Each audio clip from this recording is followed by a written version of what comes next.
Assalamualaikum warahmatullahi wabarakatuh. Perkenalkan, nama saya Pinkan Duantirani, NIM 2203002. Di sini saya akan menjelaskan mengenai kasus neuropati perifer.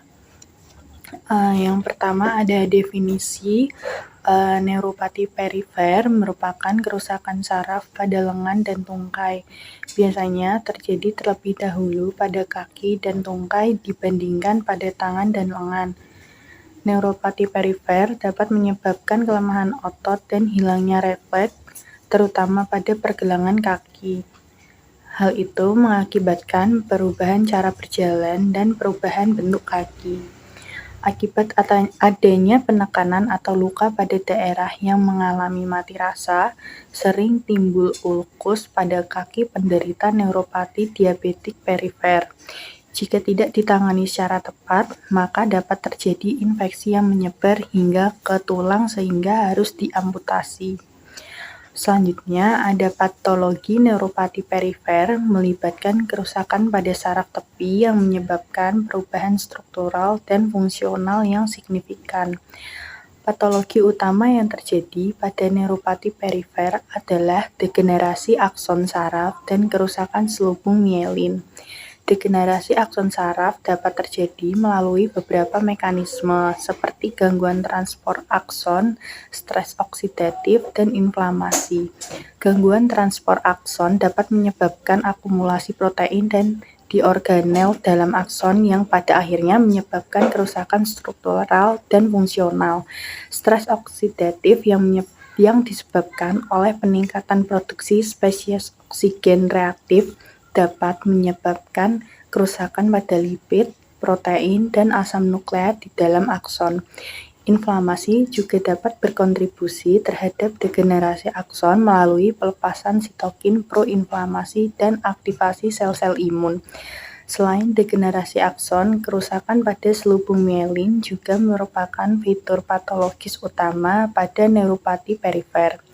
Kerusakan mielin dapat menyebabkan perlambatan atau bahkan penghentian transmisi impuls saraf yang pada gilirannya menyebabkan gejala neuropati perifer. Patologi pada neuropati perifer dapat bervariasi tergantung pada jenis dan penyebab neuropati. Dalam beberapa kasus, neuropati perifer dapat melibatkan kehilangan akson saraf secara progresif yang dikenal sebagai neuropati aksonal. Dalam kasus lain, neuropati perifer dapat melibatkan kerusakan mielin secara selektif yang disebut neuropati demielinasi. Selanjutnya, etiologi neuropati perifer dapat disebabkan oleh berbagai faktor, diantaranya diabetes, penyakit autoimun, infeksi, cedera fisik, defisiensi nutrisi, dan paparan zat beracun. Berikut adalah beberapa mekanisme patofisiologi utama yang terlibat dalam neuropati perifer, yaitu stres oksidatif, gangguan metabolisme, inflamasi, gangguan transport akson, kerusakan mielin, dan gangguan neurovaskular. Selanjutnya, problematika yang sering muncul pada kasus neuropati perifer yaitu 1. Heterogenitas kondisi. Neuropati perifer dapat disebabkan oleh berbagai faktor dan memiliki manifestasi klinis yang beragam. Hal ini menyulitkan dalam penentuan pendekatan terapi yang tepat dan efektif. Fisioterapis harus mempertimbangkan faktor penyebab, gejala, dan keparahan neuropati pada setiap pasien secara individual untuk memberikan intervensi yang sesuai. Yang kedua, ada keterbatasan pemulihan. Dalam beberapa kasus, kerusakan saraf yang terjadi pada neuropati perifer dapat bersifat irreversibel atau sulit untuk pulih sepenuhnya. Hal ini dapat membatasi tingkat pemulihan yang dapat dicapai melalui intervensi fisioterapi. Fisioterapis harus memberikan ekspektasi yang realistis kepada pasien dan berfokus pada pengelolaan gejala serta peningkatan kualitas hidup. Yang ketiga, Ada manajemen nyeri. Nyeri merupakan salah satu gejala utama pada neuropati perifer dan seringkali menjadi tantangan dalam penanganannya. Fisioterapis harus mengombinasikan berbagai modalitas terapi seperti latihan terapi, modalitas fisik, dan edukasi untuk mengurangi nyeri dan meningkatkan fungsi tubuh pasien. Yang keempat, ada kepatuhan pasien. Keberhasilan penanganan neuropati perifer sangat bergantung pada kepatuhan pasien dalam mengikuti program terapi yang direkomendasikan.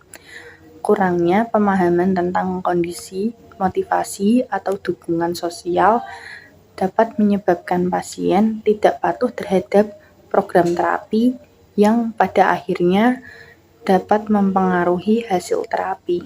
Yang kelima, ada komplikasi terkait. Neuropati perifer dapat menyebabkan komplikasi seperti luka kaki diabetik, deformitas, dan gangguan keseimbangan yang membutuhkan penanganan khusus.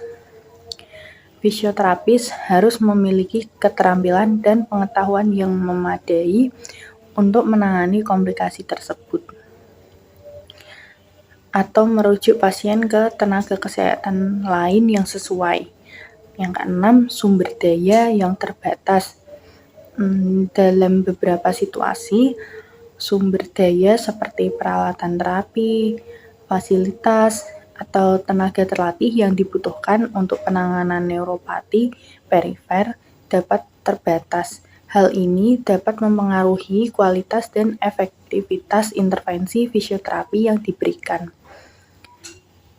Selanjutnya, intervensi fisioterapi yang diberikan dalam kasus neuropati perifer, yaitu yang pertama ada modalitas inframerah. Posisi pasien itu prone lying. Setelah persiapan alat dan persiapan pasien selesai, selanjutnya infrared dipasang di atas otot peroneus, kira-kira 15 cm. Dosis yang dipakai waktu terapi maksimal 15 menit. Untuk kondisi ini, gunakan jarak normal, yaitu pasien merasakan hangat dan nyaman. Setiap selesai terapi, tombol diposisikan pada posisi 0, mesin dimatikan, dan IR diambil, dikembalikan seperti semula.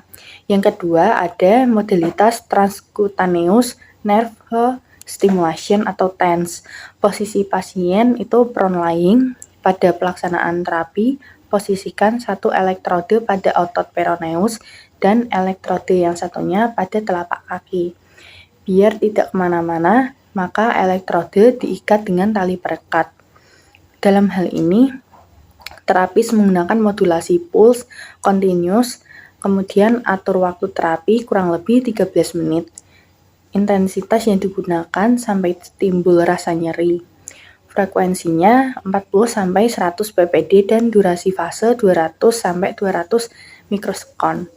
Tujuan diberikan infrared dan TENS pada kasus neuropati perifer adalah untuk mengurangi nyeri, meningkatkan kekuatan otot, dan mengendalikan kadar gula darah. IR dan TENS dapat membantu mengurangi rasa sakit, meningkatkan kemampuan aktivitas fungsional, dan mengurangi tingkat kerusakan saraf. Pada pasien neuropati perifer, IR dan TENS dapat digunakan sebagai terapi pengurangan nyeri dan terapi latihan fisik untuk meningkatkan kekuatan otot dan kemampuan aktivitas fungsional. Intervensi yang ketiga yaitu terapi latihan yang diberikan yaitu stretching otot gastrocnemius. Posisi terapis berada di samping pasien dan terapis memfiksasi pada ankle pasien. Stretch ke arah dorsifleksi dan hitung selama 3 hitungan, lalu relax. Lakukan 5 kali pengulangan. Sekian penjelasan kasus neuropati perifer. Kurang dan lebihnya mohon maaf. Wassalamualaikum warahmatullahi wabarakatuh.